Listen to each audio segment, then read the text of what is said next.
So this morning, kicking off a brand new series, a brand new conversation called Do It Scared, where we're gonna be talking about courage. What it looks like to live a little bit more courageously. What it looks like to overcome the fear that you have, the fear that I have, that holds us back from the thing that you know you should do, from the thing that you know that you need to do, and even for some of us, the fear that holds us back from the thing that we would even say we feel convicted or even called to do.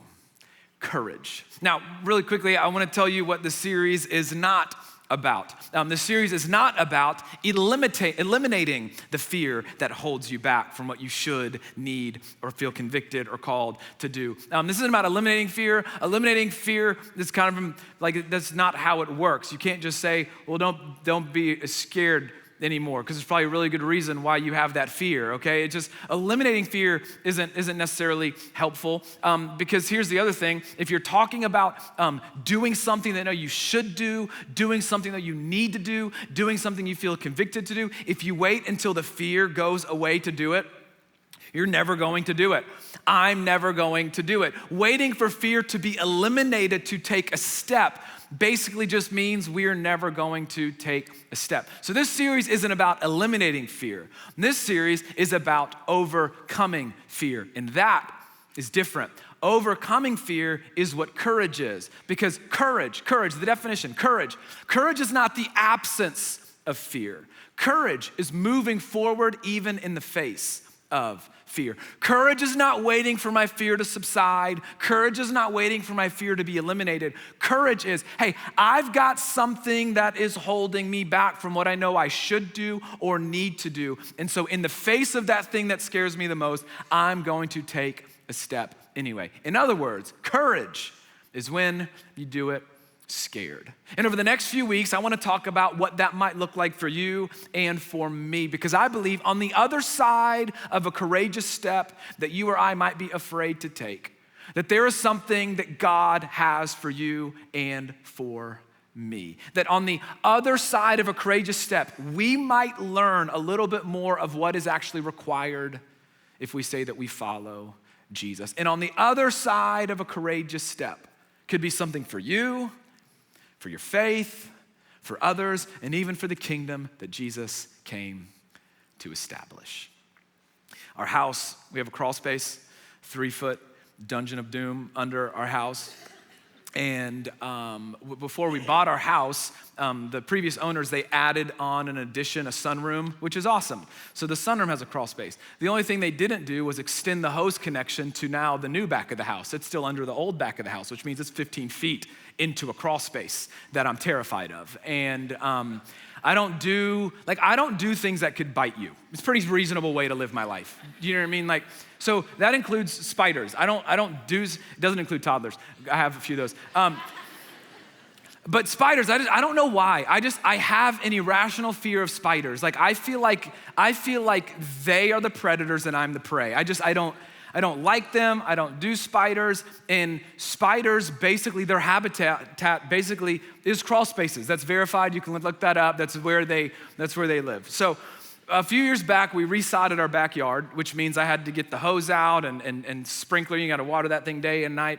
And so I'm like, all right, I've avoided going into that crawl space since we bought this house. Now I can't avoid it because my grass needs it, and I'm not going to let my grass die. You all know that very well. And so I'm gearing up, and I open up the crawl, and I'm not making this up, trying to ham it up because it's a sermon. I'm not kidding. I mean, I open it up, and who knows when the last time that crawl space was opened. I mean, the light came in, and those spiders, like the long legs, and I know they can't bite you. I don't care. They just all over the door. The sun came through. You could see all the cobwebs. I mean, Stranger Things 3 was filmed down there. And I said, nope. I closed the door, went to Costco, bought a 100-foot hose, and ran that junk from the front of the house. I was like, not today. No, thank you. And later on, last year, I paid somebody to extend it so I never have to go under there again, okay? Closed the door, turned around, and I walked away. That's what we do as humans. When faced with a fear, when faced with adversity, when faced with uncomfortable, when faced with difficult, when faced with the unknown, even though we know we need to do it, take a step and go anyway. Our tendency is to back down, close the door, and walk away. I mean, come on, you could probably think of a time. You could probably think of a time when your fear held you back from something that you wanted to do. Your fear held you back from something you needed to do. Held you back from something that you should do, even felt convicted to do. Like maybe the fear of rejection has been holding you back from cultivating meaningful community in your life. Maybe the fear of looking weak has kept you from asking for help.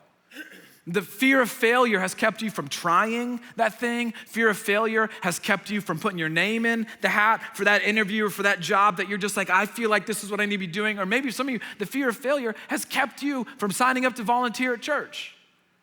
For some of you, the fear of optics or the fear of people's perceptions or the fear of guilt by association has kept you from loving somebody the way that Jesus has loved you.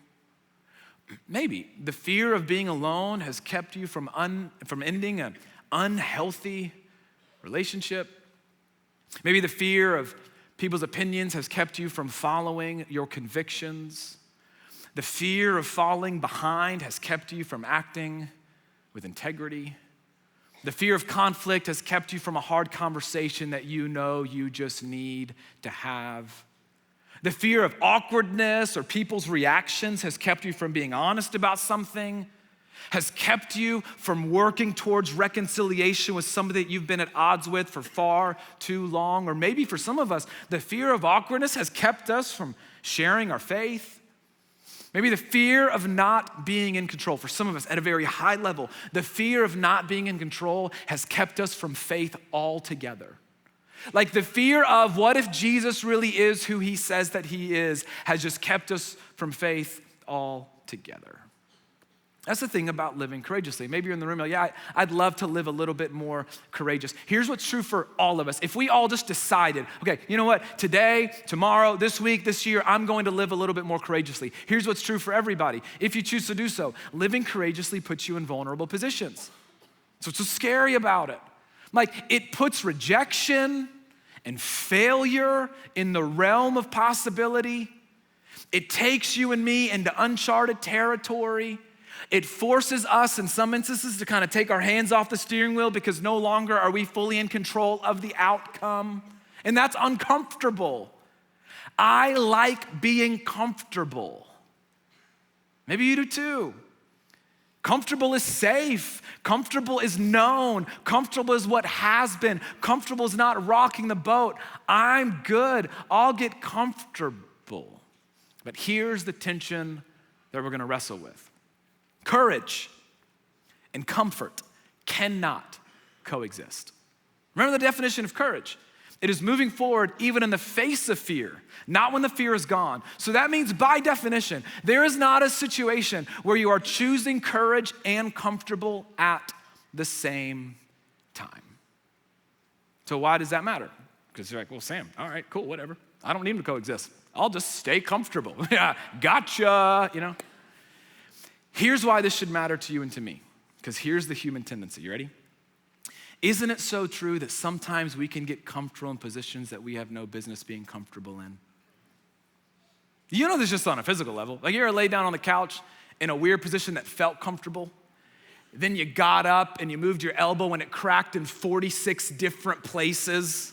And you're like, I should not, I thought it was comfortable, it's not. Or you slept wrong and you slept all night, but you slept wrong, you know, and you woke, it's uncomfortable. We can get too comfortable in positions we shouldn't be comfortable. If I could just pose it as a question, what if your comfort is costing you more than you should be comfortable with? Because courage is scary, but here's what you know. Comfort can be costly.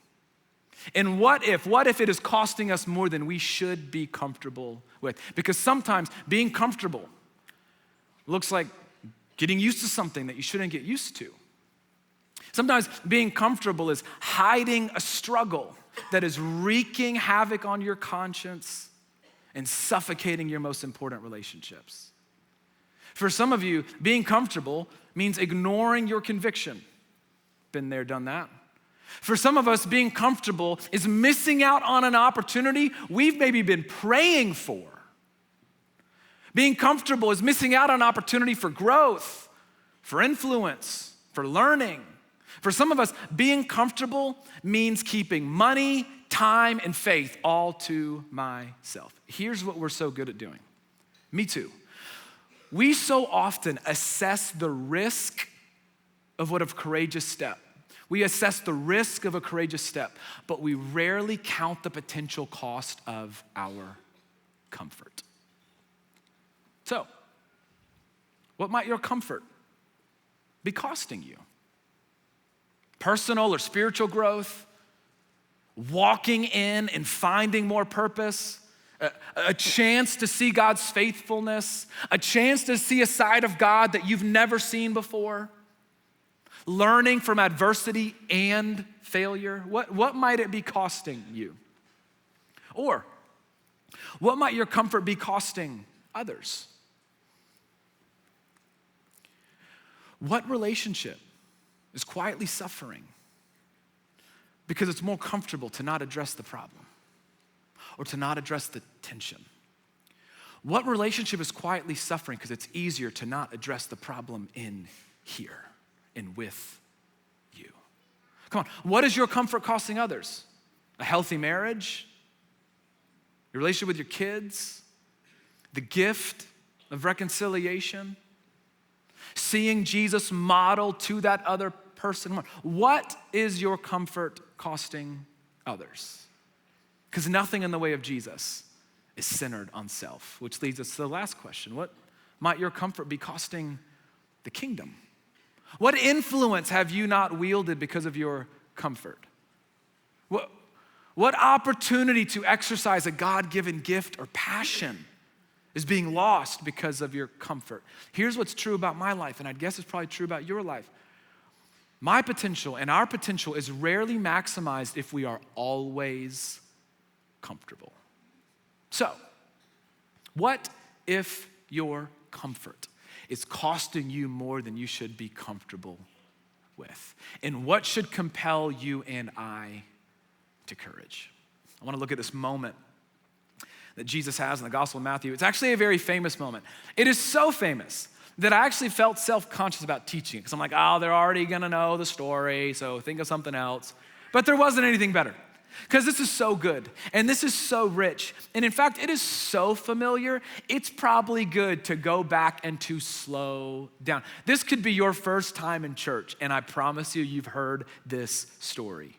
But I want us to walk through it slowly and get everything out of it that we can. So Jesus, in Matthew chapter 14, the context says he just finished feeding the 5,000, which is more than 5,000. You know, they only counted the men back then because they were dumb. And so women and children were there. And so Jesus just broke the bread and multiplied all of that and fed thousands and thousands of people. So that's kind of the context. Matthew chapter 14, he documents verse 22. Immediately after finished feeding everyone, Jesus made the disciples get into the boat and go on ahead of him to the other side of the lake. It's the Sea of Galilee, specifically the largest freshwater body in the world, I believe, while he dismissed the crowd. So he sends the disciples in a boat to go across the lake, and then he dismisses the crowd that he just fed a lot of food. They've got to-go boxes and all that. They're just fine.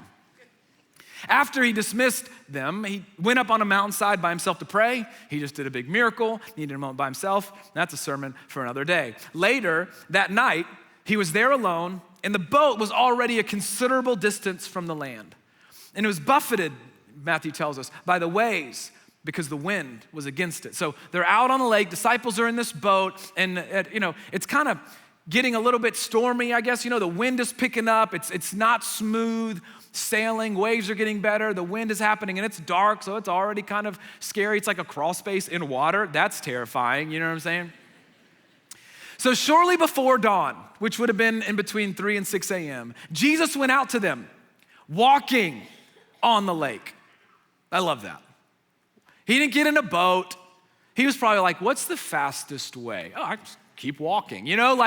I love this. I love this. This is so Jesus. You can do this if you are God in a body, okay? And I love it. Matthew's just like, he kept walking. I even wonder if he didn't realize he was, I'm on the water now. He kept on walking. So then shortly before dawn, he walks out on the lake. And then when the disciples saw him walking on the lake, they were terrified, as they should be, because they're seeing something that doesn't make sense. They're seeing something that doesn't compute. And so the only logical explanation is where they landed, Matthew tells us, who would have been in the boat with them. It was a ghost. It's a ghost. And so they cried out in fear. What else would it be? Of course it's a ghost, because a ghost can just hover over the water. There's no way a human can walk on water. This is crazy. And whenever we're faced with something that doesn't make sense, right? It's very normal to grow fearful because we just don't have a category. What is going on here? What is happening? But immediately, Jesus said to them, "Take courage. It is I. Don't be afraid." And notice the order of these three statements. Take courage. In the face of what you fear, stand firm. In the face of what you fear, just hang tight and hold on. Why? Because it's me. It's me. You know me. I'm here. It's me. I'm with you. And because of that, don't be afraid. Not because this isn't crazy, but because it's me and my own have no reason to fear. So then Peter, and I imagine being in the boat, they were all there seeing this. If I could just imagine the look on their faces, what they're saying to each other. And then Peter.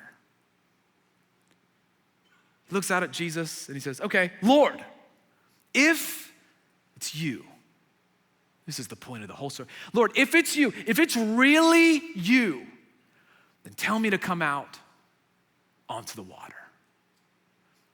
This is unbelievable. Again, the disciples were probably like, "Oh, Peter, will you just chill one time, One time, man, just be chill." This is really incredible though. Peter had heard enough from Jesus. He'd spent enough time with Jesus. And he'd seen enough of Jesus to conceive of a reality that he could walk on water if Jesus wanted him to do it. And for some of us, we've been there. Let me kind of translate it into our day today. For some of us, we've asked God to do something. We've asked God for an opportunity. We've asked God to fix a relationship. We've asked God to open a door. We've asked God to use us. We've asked God to help us discover our purpose. For some of us, we've told God that we want to follow Jesus. Like Peter, we often have enough confidence to take that thing to God. But the question then is the point of the series. Do we have the courage to do what he asks us next? Do we have the courage to do what he asks Peter to do next? Okay. Come on. Okay, come on. I wish I could see the disciples' face. They're like, what? Come down. Start the journey. Take a step. This is the moment. This is the moment for Peter. Remember, courage and comfort cannot coexist. And Peter has a lot to be uncomfortable with in this moment. What's comfortable? Stay in the boat, man. What makes sense? Stay in the boat. What does physics tell you? Stay in the boat. Avoid them. Ignore the conviction. Don't try to work through that conflict. No, it's not worth trying to reconcile. No, keep that habit a secret. Forget integrity, it's too costly. No, keep on hiding. Jesus invites Peter to take a courageous step. And he invites you and I to do the same as well. Then Peter, you know the story, he got down out of the boat, walked on the water, and came toward Jesus. And don't pass by this so quick. Because we know what's next, we don't give Peter enough credit for this moment.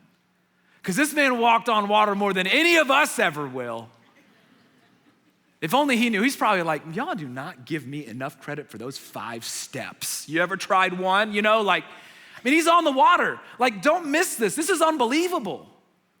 This would have taken an unbelievable amount of courage to step down and take, and I don't want to lose the humanity of this moment. Like, I wish I could see it. Because he was probably like, toe's not going in. He's like, hey, hold my 2 minutes. There's a human element to this that we just cannot miss. And then he stumbles on and he starts, to his probably unbelievable disbelief, and to everyone in the boat, starts walking towards Jesus. And then the second point of this moment, Peter didn't step out of the boat because his fear went away. He didn't step out of the boat because of what he feared went away. Peter stepped out of the boat because of who he was looking at. Peter stepped out of the boat because of who called him. Peter stepped out of the boat because of who his confidence was in.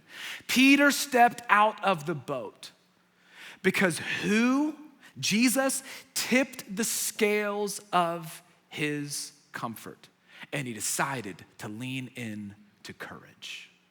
It was who that compelled him to push through the fear. So he left the comfort of the boat, courageously took a step because of his confidence in Jesus. And then you know what happens next. But when he saw the wind, he was afraid. And when he felt it, it's almost like there's moments when you can't see it, but it feels like you can see it. And he was afraid, and he began to sink, and he cried out, "Lord, save me." He took his eyes off Jesus. His attention went from Jesus to the wind and to the waves. You can feel this, right? Again, this is fresh water, not salt water, but you've been at the beach, you've been at a lake on a jet ski, like wind is going and you're feeling the specks of water on your face. Like you can feel what he is literally feeling in this moment. And it's like he started walking, and for a moment that he forgot what he was doing because he was looking at Jesus. And then it's like he realized what he was doing. He realized how vulnerable he was outside of the boat, and he panicked. And I don't blame him, because I'm not even sure I would have stepped out. His attention shifted from confidence in Jesus to an insecurity in himself, because he knew that he couldn't, and he started to sink. Immediately, we're told. And Peter's there watching it, and none of them jumped out to help. Jesus reached out to his hand and caught him. He says, "You have little faith. Why did you doubt?" And I don't read this as like he's coming down on him. He just asked, "Come on, why did you doubt me?" And when they climbed back into the boat, the wind died down, presumably because Jesus made the wind die down. Then those who were in the boat worshiped him, saying, "Truly you are the Son of God." So what's the point? It's a new party trick for Peter. Every time we went to a pool party after, Peter, do the thing. Do the thing. Do the thing. No. This wasn't about Peter. This wasn't about Peter walking. Do you remember Peter's question at the beginning? "Lord, if it's really you," and then how does the story end? "Them worshiping who he truly is." This had nothing to do about Peter. And for you and for me, this isn't about Peter. This is about, is Jesus and was Jesus who he said that he was? Is Jesus capable of what he's claimed to be capable of? Is Jesus worth following? Can Jesus be trusted? Is Jesus worth our surrender? Can I trust him in failure and in difficulty? Is he worth following no matter the cost? And what I love about this story, it's not a buttoned up story about perfect faith. You get two things that are a part of the human journey if you're trying to follow Jesus: steps of faith and then steps of doubt. And here's what you've got. This is the series right here. Like if you've tuned out and you're already thinking about what you might order at Applebee's, like come back in here for just a second. Peter learned something about Jesus when he walked. Absolutely. Don't miss this. But Peter also learned something about Jesus when he sank.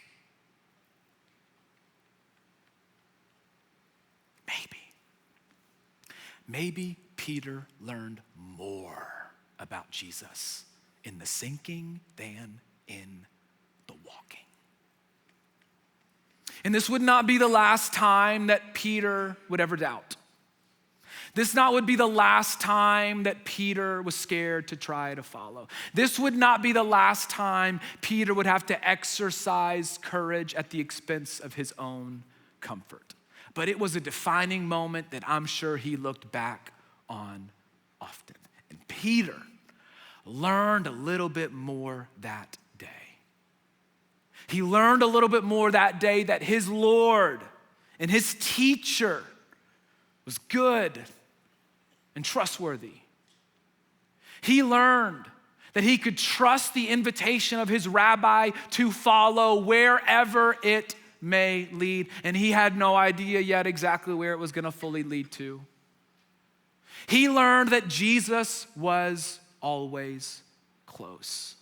He learned that failure does not mean it was all for nothing. That what he might deem success isn't always the end result or God's plan. Peter's faith grew that day. Peter's confidence grew that day. And Peter's worship changed that day. And all of that he would have lost had he stayed in the comfort of the boat. This is the series right here. He learned about Jesus in the walking, and he certainly learned about Jesus in the sinking. In the comfort would not have been worth any of it. So, what is it for you? What boat have you just gotten too comfortable in? What would a courageous step onto the water look like for you? And for most of us, whether you're a person of faith or not, right? Come on, for most of us, maybe I dare to say all of us, a vast majority, something immediately comes to mind, doesn't it? Starting the process of forgiveness, reconciling, breaking up with, confessing, confronting, community, being seen and being known fully, giving, serving, sharing your faith, making that call, choosing integrity, being honest with yourself, loving unashamedly as Jesus would and did, surrendering. It's scary, it's risky, but we have to remember comfort is more costly. And following Jesus for all of us will require every one of us at one point or another to step out of the boat onto the water and follow. But if we learn anything from this moment with Peter, it's that he can be trusted and he's always closer than we think. C.S. Lewis wrote this series of fantasy novels called The Chronicles of Narnia. He originally wrote them to teach kids about the things of God. Unbelievable. But if you've ever read any of them, they're not just for kids. I'm reading some of them for the first time. And just recently, for the first time ever, I read his most famous one. I don't know what took me so long. The Lion, the Witch, and the Wardrobe. And if you've never read, let me just give you a quick synopsis. These four siblings, and the first one kind of sets this all up, they make their way into this other world called Narnia. And they get there through a wardrobe. And in Narnia, animals can talk. In Narnia, there's all sorts of magic. And in Narnia, when you're introduced to it, there's this wicked white witch that is ruling. She's evil. And C.S. Lewis has an incredible line in the book that because of the witch, it's always winter, but it's never Christmas. Just sit on that for a second. Unbelievable. And then in these books, Jesus is depicted as this great lion whose name is Aslan. And the kids step into this world eventually, and they're meeting all these different animals and characters to kind of learn about what's going on. They end up playing a part in being part heroes in the story alongside Aslan and all this. But there's this moment early on in the book. The kids are meeting with Mr. and Mrs. Beaver. It's their technical name, Mr. and Mrs. Beaver. And they're learning about Narnia, learning about everything. And then Mr. Beaver, he tells the kids about Aslan. And they're thinking Aslan is a man. And then they learn Aslan is actually a lion, which takes the kids aback a little bit. And Susan, one of the siblings, she asks this question, and it's so powerful, the way C.S. Lewis frames this. She asks Mr. Beaver, she says, is he quite safe? I shall feel rather nervous, scared, meeting a lion. And Mr. Beaver responds, safe? Who said anything about safe? Of course he isn't safe. He asked Peter to get out of the boat. He told Peter, come on. You're gonna do what doesn't make sense. Because I'm calling you to do it. It's difficult, but I'm calling you to do it. It's gonna cost you, but I'm calling you to do it.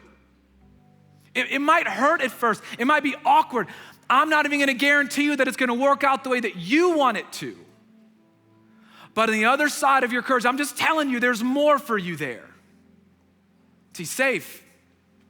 Of course, he isn't safe. And then Mr. Beaver says, of course he isn't safe, but he's good. He's the king, I tell you. Of course he isn't safe, but he's good. You're gonna find yourself in moments walking on water. You're gonna find yourself in moments of sinking, and Jesus is there every step of the way. Safe is comfortable. Safe is ordinary. Safe is limiting. Safe is stagnant. And Jesus has more for you and for me than safe. He's good. He's always close, and he can be trusted. So, what might your comfort be costing you? What might your comfort be costing others? And what might your comfort be costing the kingdom that Jesus has called his followers to help establish? What if your comfort is costing you and I more than we should be comfortable with?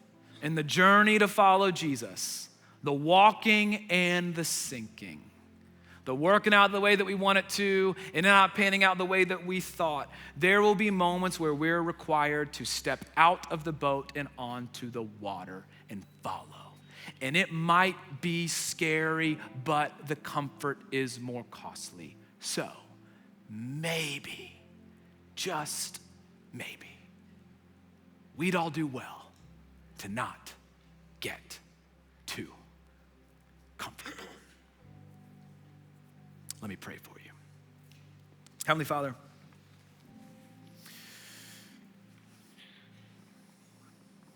would you